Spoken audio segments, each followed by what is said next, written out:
வணக்கம். செய்திகளை வழங்குவதற்காக நான் ஜெனிஃபர் ஆனந்தகிருஷ்ணன். 10 மணி செய்தி தொகுப்பிற்கு உங்களை வரவேற்கிறோம்.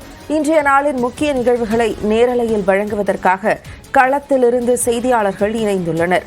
குறிப்பாக திமுக எம்பி தயாநிதி மாறன் தொடர்ந்த அவதூறு வழக்கு விசாரணைக்காக அதிமுக பொதுச் செயலாளர் எடப்பாடி பழனிசாமி சென்னை சிறப்பு நீதிமன்றத்தில் ஆஜராவது குறித்து செய்தியாளர் சுபாஷ், தஞ்சை மாவட்டம் பாப்பாநாடு கூட்டு பாலியல் வன்கொடுமை வழக்கில் மேலும் 2 கைது செய்யப்பட்டுள்ளது குறித்து செய்தியாளர் குருநாதன், உதகை மலைப்பூண்டு விலை கிலோ 500 ரூபாயை எட்டியுள்ளது குறித்து செய்தியாளர் ஐயாசாமி, மயிலாடுதுறை நீதிமன்றத்தில் விசிக தலைவர் திருமாவளவன் விசாரணைக்கு ஆஜராவது குறித்து செய்தியாளர் கிருஷ்ணகுமார் ஆகியோர் தகவல்களை தரவுள்ளனர்.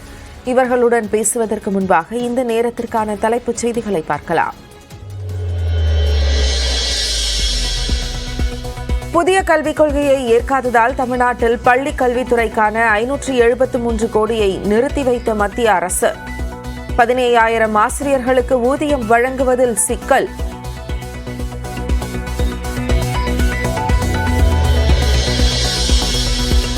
சர்வதேச முதலீடுகளை ஈர்க்க முதலமைச்சர் ஸ்டாலின் இன்றிரவு அமெரிக்கா பயணம்.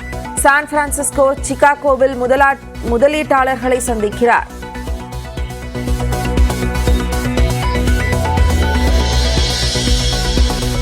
மதுரை மீனாட்சியம்மன் கோயில் சென்றபோது நமிதாவின் மனம் புண்படும்படி ஏதேனும் நடந்திருந்தால் உரிய நடவடிக்கை, அமைச்சர் சேகர்பாபு உறுதி.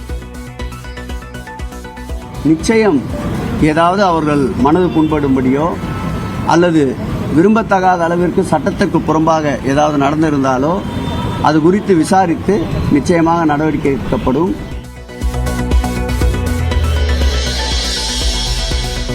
பாஜகவிற்கு செல்ல வேண்டாம் என ஏற்கனவே விஜயதரணியிடம் கூறியதாக செல்வ பெருந்தகை பேட்டி. நடிகர் விஜய் கட்சி தொடங்க ராகுல் காந்தியே காரணம் என்ற விஜயதரணியின் கருத்துக்கும் விளக்கம்.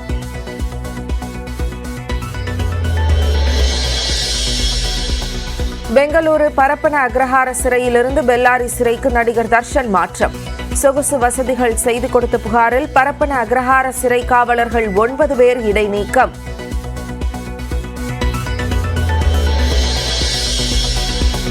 பல்லவன் ரயிலிலிருந்து இறங்க முயன்ற போது தவறி விழுந்த பயணி, நடைமேடைக்கும் ரயிலுக்கும் இடையில் சிக்கிக் கொண்டவர் நல்வாய்ப்பாக சிறு காயங்களுடன் மீட்பு.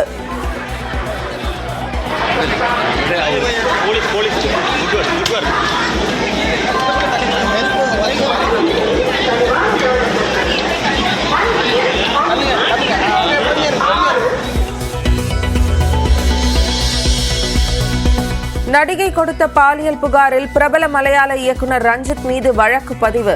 2 தரப்பையும் அழைத்து விசாரணை நடத்தவும் காவல்துறை திட்டம்.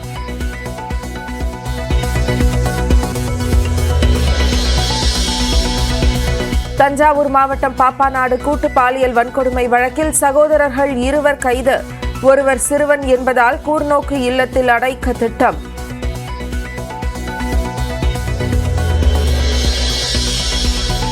நாகை மீனவர்கள் 3 பேர் மீது இலங்கை கடற்கொள்ளையர்கள் தாக்குதல். வலைகள், செல்போன் உள்ளிட்டவற்றை பறித்து சென்றதாகவும் புகார்.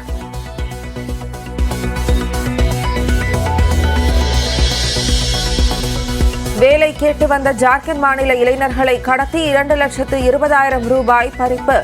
ஜோலார்பேட்டையை மையமாக வைத்து செயல்பட்ட 6 பேர் கொண்ட கும்பலை கைது செய்தது காவல்துறை.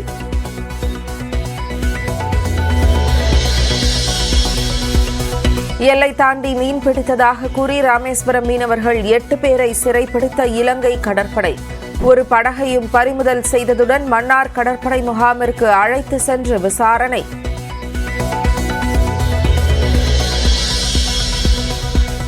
கனமழையால் மகாராஷ்டிராவின் கங்காபூர் அணையில் நீர் திறப்பு. நாசிக் நகரில் வெள்ளப்பெருக்கால் தாழ்வான பகுதிகளை மூழ்கடித்த வெள்ளம்.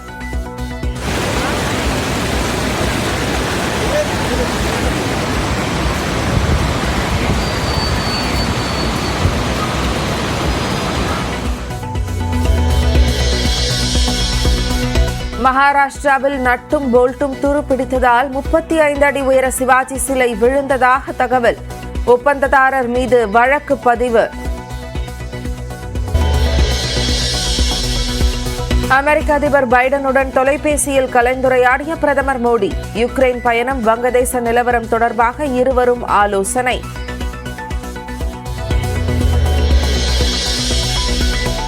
டெல்லியில் மத்திய உள்துறை அமைச்சர் அமித்ஷாவை சந்தித்த ஜார்க்கண்ட் முன்னாள் முதல்வர் சம்பாய் சோரன் வரும் 30ஆம் தேதி அதிகாரப்பூர்வமாக பாரதிய ஜனதாவில் இணைய உள்ளதாக தகவல்.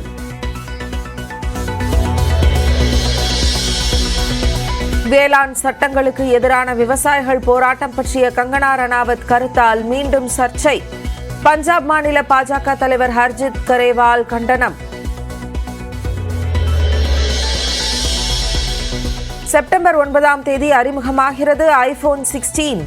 செயற்கை நுண்ணறிவு வசதியுடன் வரவுள்ள ஆப்பிள் வாட்ச், ஏர்பாட்ஸ்.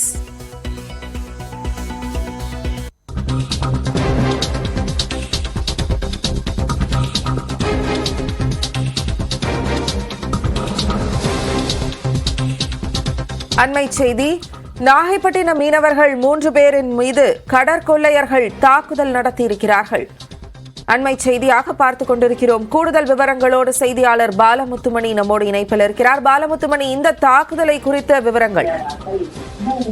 நிச்சயமாக, அதாவது நாகப்பட்டினம் மாவட்டத்தை சேர்ந்த மீனவர்கள் மீது இலங்கை கடற்கொள்ளையர்கள் தாக்குதல் நடத்திய சம்பவம் மீனவர்கள் மத்தியில் பெரும் அதிர்வலை ஏற்படுத்தியுள்ளது என்றே கூறலாம். அதாவது நாகப்பட்டினம் மாவட்டம் வேளாங்கண்ணி அடுத்த செருதூர் மீனவ கிராமத்தில் இருந்து நேற்று கடலுக்கு மீன்பிடிக்க சென்ற 3 மீனவர்கள் கோடியக்கரைக்கு தென்கிழக்கே 15 கடல் நாட்டிக்கல் மைல் தூரத்தில் மீன்பிடித்துக் கொண்டிருந்தனர். இந்நிலையில் அங்கு வந்த இலங்கை கடற்கொள்ளையர்கள், அதாவது 3 பைபர் படகில் வந்த 9 இலங்கை கடற்கொள்ளையர்கள் தமிழக மீனவர்களின் படகில் ஏறி தமிழக மீனவர்களை அடித்து துன்புறுத்தியதோடு படகில் இருந்த படகு என்ஜின், ஜிபிஎஸ் கருவி, வாக்கி டாக்கி, செல்போன், 200 கிலோ வலை, மீன்பிடி வலை உள்ளிட்டவற்றை பறித்து சென்று அட்டூழியத்தில் ஈடுபட்டுள்ளனர். மேலும் இந்த தாக்குதல் சம்பவத்தில் அந்த தங்கதுரை, மணிகண்ட பிரபு, கங்காதரன் உள்ளிட்ட 3 மீனவர்கள் காயமடைந்த நிலையில மணிகண்ட பிரபுக்கு மட்டும் இடது பக்க தொடையில் வெட்டுக்காயத்தோடு தற்பொழுது நாகை அருகே ஒரத்தூர் பகுதியில் உள்ள அரசு மருத்துவக் கல்லூரி மருத்துவமனையில் தற்பொழுது சிகிச்சை பெற்று வருகிறார். இந்த சம்பவம் மீனவ கிராம மத்தியில் ஒரு மிகப்பெரிய ஒரு பரபரப்பை ஏற்படுத்தியுள்ளது என்றே கூறலாம். ஏற்கனவே இலங்கை கடற்கொள்ளையால் 10 தினங்களுக்கு முன்பு ஆற்காட்டுத்துறை பகுதியைச் சேர்ந்த 10க்கும் மேற்பட்ட மீனவர்கள் தாக்கப்பட்ட நிலையில் தற்பொழுது மீண்டும் இலங்கை கடற்கொள்ளையர்களால் செருதூர் பகுதியைச் சேர்ந்த 3 மீனவர்கள் தாக்கப்பட்டுள்ள சம்பவம் நாகப்பட்டினம் மாவட்ட மீனவர்களிடையே பெரும் பரபரப்பையும் அச்சத்தையும் ஏற்படுத்தியுள்ளது. ஜெனிபர், விரிவான தகவல்களை வழங்கியதற்கு நன்றி பாலமுத்துமணி. மலையாள சினிமாவில் 33 ஆண்டுகளுக்கு முன் நேர்ந்த பாலியல் தொந்தரவு குறித்து முன்னணி திரைப்பட இயக்குநர் மீது பழம்பெரும் நடிகை பகீர் புகார் அளித்துள்ளார். யதார்த்த சினிமாவுக்கு பெயர் பெற்ற மலையாள திரைத்துறை இப்பொழுது மலைக்க வைக்கும் அளவுக்கு பாலியல் புகார்களால் திக்குமுக்காடுகிறது. கேரளாவில் நடிகைகள், பெண் கலைஞர்கள் பாலியல் ரீதியான துன்புறுத்தல்களுக்கு உள்ளாக்கப்பட்டதாக ஹேமா கமிட்டி அறிக்கை வெளியானதைத் தொடர்ந்து முன்னணி நடிகர்கள், இயக்குநர்கள் மீது வெளிப்படையாக குற்றச்சாட்டுகள் வரத் தொடங்கின. மலையாளத்தில் 300 படங்களுக்கு மேல் நடித்துள்ள பிரபல நடிகரும் மலையாள திரைப்பட கலைஞர்கள் சங்க பொதுச் செயலாளருமான சித்திக்கும் பாலியல் புகாரில் இருந்து தப்பவில்லை. +2 முடித்த நேரத்தில் தன்னை அணுகிய நடிகர் சித்தி சினிமாவில் வாய்ப்பு வாங்கித் தருவதாக கூறி அப்போது தன்னை தவறாக பயன்படுத்தி கொண்டதாக நடிகை ரேவதி சம்பத் பகீர் குற்றச்சாட்டை முன்வைத்தார். பாலியல் புகாரை தொடர்ந்து மலையாள திரைப்பட கலைஞர்கள் சங்க பொதுச் செயலாளர் பதவியில் இருந்து விலகிய போது தன் மீதான குற்றச்சாட்டை சித்திக் மறுத்தார். ஆனால் தனது புகாருக்கு ஆதாரம் இருப்பதாக ரேவதி சம்பத் தெரிவித்துள்ளார். இதேபோல் பழம்பெரும் மலையாள நடிகை கீதா விஜயன் 33 ஆண்டுகளுக்கு முன் தனக்கு நேர்ந்த துயரத்தையும் வெளிப்படுத்தியுள்ளார். 1991ஆம் ஆண்டு சஞ்சட்டம் படப்பிடிப்பின் போது இயக்குனர் துளசிதாஸ் அநாகரிகமாக நடந்து கொண்டதாக குறிப்பிட்டுள்ளார். தான் புகார் செய்ய துணிந்ததன் காரணமாகவே தனக்கான பட வாய்ப்புகள் குறைந்து விட்டதாகவும் அவர் தெரிவித்துள்ளார். கீதா விஜயனை தொடர்ந்து நடிகை ஸ்ரீதேவிகாவும் பாலியல் புகார் அளித்துள்ளார்.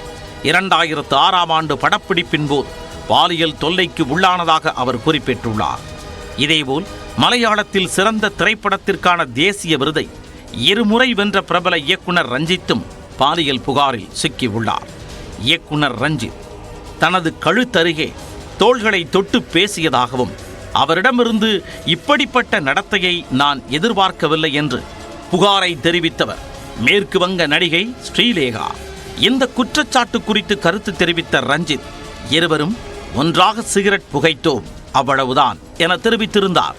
மலையாளம், தெலுங்கு, கனடா, இந்தி உள்ளிட்ட மொழிகளில் படங்களை இயக்கியவர் VK பிரகாஷ் 2 ஆண்டுகளுக்கு முன் இவரால் பாலியல் தொல்லைக்கு உள்ளாக்கப்பட்டதாக திரைக்கதைக்கு வசனம் எழுதும் இளம்பெண் ஒருவர் புகார் கொடுத்துள்ளார். கதை சொல்ல ஹோட்டலுக்கு சென்றபோது தனது அறைக்கு வி.கே. பிரசாத் வந்ததாகவும் அந்த படத்தில் நடிக்க விரும்புகிறீர்களா என்றும் வினவினார். நடிக்க விரும்பவில்லை என தான் திட்டவட்டமாக கூறிவிட்ட போதிலும் தனது அருகே வந்து முத்தம் கொடுக்க முயன்றதாக பிரபல இயக்குனர் மீது அந்த பெண் புகார் கூறினார். இது மட்டுமன்றி மலையாள நடிகர் பாபுராஜ் மீதும் ஜூனியர் ஆர்டிஸ்ட் ஒருவர் பாலியல் புகார் அளித்துள்ளார். திரைப்படத்திற்கான வாய்ப்பு தருவதாக கூறி அவரது வீட்டிற்கு பாபுராஜ் அழைத்ததாகவும் அங்கு சென்றபோது அவர் தன்னை பாலியல் ரீதியாக துன்புறுத்தியதாகவும் புகார் தெரிவித்துள்ளார். ஆனால் இதனை திட்டவட்டமாக மறுத்துள்ள பாபுராஜ் சட்ட ரீதியாக இந்த புகாரை சந்திக்கப் போவதாக அறிவித்துள்ளார். இயக்குனர்கள் நடிகர்கள் மீதான பாலியல் குற்றச்சாட்டு நிரூபிக்கப்பட்டால் கடுமையான தண்டனை விதிக்கப்பட வேண்டும் என்று நடிகர் பிருத்திவிராஜ் வலியுறுத்தியுள்ளார். இதனிடையே பாலியல் புகார் தொடர்பாக விவாதிக்க இன்று கூடவிருந்த மலையாள திரைப்பட கலைஞர்கள் சங்க செயற்குழு கூட்டம் ஒத்திவைக்கப்பட்டுள்ளது. அதன் தலைவர் மோகன்லால் ஷூட்டிங்கில் இருப்பதால் நாளை நடைபெறலாம் என தகவல்கள் வெளியாகியுள்ளன.